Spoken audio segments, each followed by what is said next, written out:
Hi guys, welcome to today's video. Today we're going to be talking about something that I've been asked a fair amount of times in either personal messages or comments, and that's how do the older lenses work with the sort of newer mirrorless cameras.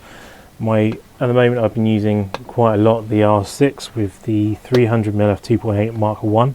So it's a super old lens with the adapter, and I thought, because I'm getting asked so many questions on this subject, it would be actually worth looking through some of the images I've taken on here and then having a overall chat about how I think the photos go and how my sort of feelings on how the systems work together. So what we'll do now, we'll just transition straight away into some of the photos I took yesterday with this setup, and then we'll go with an overview after that. So let's head into the photos now. Okay, so here we have the first photo we're going to look at here. This is a Tamarin here, looking at me, sort of in the middle of cleaning its tail when I was trying to take photos of the eye tracking perfectly into the eyes here as it's staring at me. There are a few photos before this where it's slightly out of focus, where it's struggling to pick up the eye. And that is just because the focusing system is ever so slightly slower being converted, rather than if I was using this on the 1DX, it'd be slightly quicker. But I wouldn't have the eye tracking, so potentially I might miss the photo because the focus point wouldn't be in the right place. So you've got to look at both sides there. But this photo here, as you can see, is absolutely spot on where it needs to be focusing wise, which is really great. Next photo we have here is a red panda with some obstacles in front of it, so it's got a bit of tree foliage here. To be fair, unlike the R7, which does tend to struggle quite a lot going through foliage, this picked up the eye instantly and was just like, yep, cool, I'll have this, and it tracked it all the way through its motion moving between these branches here, which is really good. And say it's absolutely spot on in the eye where it should be. Nice bit of light coming through from the treetops, and overall I think a very good photo from this combination. Next one again here is an iguana, again through some obstacles. I like to try and test when I'm doing these video stuff through obstacles, just because that's where I've seen the combination struggle with the older lenses and the mirrorless camera, especially in the R7, is if you've got obstacles in front of them, they tend to try and hunt for those obstacles rather than the object you're actually trying to take photos of, even if it's got an eye or looks like an animal.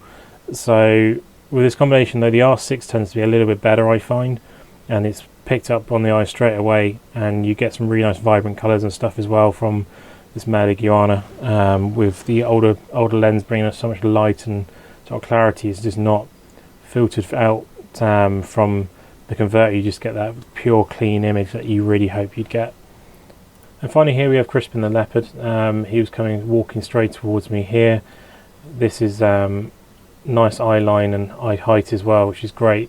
Very dark enclosure through glass, and the eye tracking picked him up instantly, which is really impressive, to be honest. We didn't expect to get this photo, if I'm totally honest, with the sort of conditions it was, with the closure, and how I know that sometimes the lens can hunt on a mirrorless camera quite a lot. But absolutely perfect, eyes totally in focus, background nicely blurred out, and a nice striking image of him walking towards me here. So they're the images that I had from this camera yesterday. Really nice weather in the UK at the moment, which does help sort of filtering a lot of light through this lens and help with the focusing system. The good things are these combinations do work, and they work fantastically. You can get super sharp photos and really good. Even with the R7, I've been getting good photos with this setup. R6 especially seems to be just as good, with no issues so far with the sort of 3,000 photos I've taken with this combination so far. The only negatives you have to kind of think about is, number one, these lenses aren't serviceable by Canon anymore, so you are taking a bit of risk. They are very cheap. Like, I paid 1,500 quid for this one 2 years ago. You can now get them for less than £1,000, which is a massive amount of lens for £1,000. But it's always a risk, and I knew that risk when I bought the lens, that it wouldn't be able to be serviced by a retailer. You can find some third parties that can do that. But yeah, by Canon themselves is a no. Also, be prepared that the focusing isn't going to be as quick or as reactive as if it was a sort of Mark II 300mm, or it was an RF native lens. There's been a few situations that I've had where I've gone to click on the focus system, not even on the eye tracking, just standard, almost what I call DSLR mode, so it's just a center focus point. I've gone into focus with that and it's completely not knowing what to do. It's gone very slow, it's gone hunting, even though I can see very clearly that the animal is there in front of me. So that's one of the negative points, is you do have to almost preempt where the animal is going to be and focus on something around that area, then you can kind of track to it a little bit quicker, is how I found to get around it. But you will have some sort of delays in focus, especially if something's running towards you, and I talked about this in my first looks video on the R6 when I was taking photos of the dog running towards me using this setup. As the animal got closer and closer and closer, it's almost like the camera struggled harder and harder and harder to pick up the focus, and started focusing on the tail, or focusing, just missing the focus ever so slightly. And that does happen when you're using eye tracking.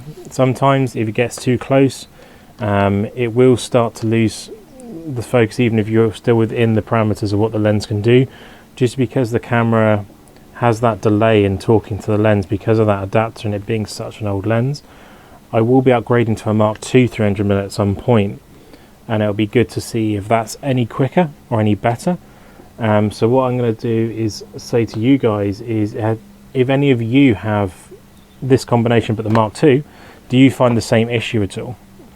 If you do or you don't, put in the comment section down below so the other guys can sort of look at that and go, oh, okay, cool, if I get the Mark II version, it's still serviced by Canon and it works flawlessly with the mirrorless system without any delays in focus. Everything else on the camera though, the way it works, it's absolutely fine. It works better than I thought it would. I'm super happy with this combination. It is by far my go-to combination for most things now. I do use the 500mm a hell of a lot as well, but I tend to use that with the 1DX Mark II that I've got, which is a really good combination as well, because I still am not full-time mirrorless, so I still use a DSLR as well, just because that's what I own and that's what I prefer to have. So I hope you enjoyed the video.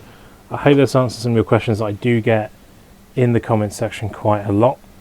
If you have any thoughts, as I say, please by all means put it down in the comments section so everyone can read it, and I'll reply to them as and when I can. As always, I hope you enjoyed the video. Please subscribe, comment and like, and I will catch you guys later for more content. Thanks for always. Goodbye.